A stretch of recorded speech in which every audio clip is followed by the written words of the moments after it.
Il lancio di De Amicis con le mani a cercare Martino, lo mette giù Falasca, calcio di punizione per il Siwa. Va Bassani con il destro e c'è l'1-0 dei biancoverdi. La firma è del capitano, il numero 6, Bassani. Quagliariello, pallone scambiato con Bianco, ancora Quagliariello. Non c'è opposizione da parte di un avversario, pallone dentro verso Crelesi. E c'è l'1-1 della Lazio, ha segnato Crelesi, gran palla di Quagliariello. Rimessa laterale per il Siwa, pallone lungo, il colpo di testa, poi Crelesi va con il tocco dentro verso Asta, non ci pensa su due volte, parte il tiro, pallone alto sulla traversa. Il rilancio lungo, Cioeta va con la testa, pallone che raggiunge dalle parti di Crelesi, si gira il numero 10, va con il mancino, tutto facile per De Amicis.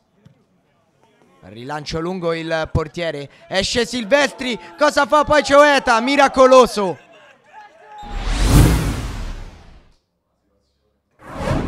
Cioeta ad impostare, il lancio lungo del terzino destro, pallone verso Asta, si sposta il pallone con il tacco fino in fondo, c'è Crelesi in mezzo, la conclusione, De Amicis a dire di no. Ancora Crelesi, punta al campo, lo taglia il numero 10, pensa al tiro, va con il destro ed è un gol pazzesco, Antonio Crelesi, 2-1 della Lazio.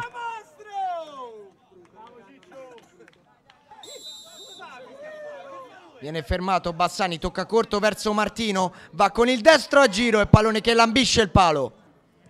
Ancora in avanti il Siwa, si gira di nuovo Martino, va fino in fondo, va con il destro Silvestri questa volta a dire di no.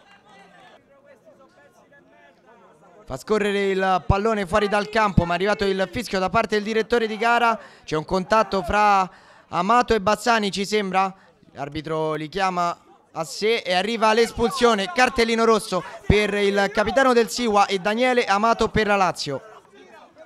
Siwa in avanti con Monti, viene fermato. Asta può ripartire, c'è tutto solo Vazzana in mezzo. Asta va fino in fondo, ma arriva ora il triplice fischio da parte del direttore di gara. La Lazio vince contro il Siwa Capitolini e si porta a quota 22 punti in classifica. È una vittoria molto importante. Il mister ci aveva chiesto una grande partita, una grande prova e credo che sia arrivata, insomma. Il CJ è una grande squadra, fanno un campionato a parte. Noi faremo di tutto per cercare di annullare questa famosa regola degli 8 punti.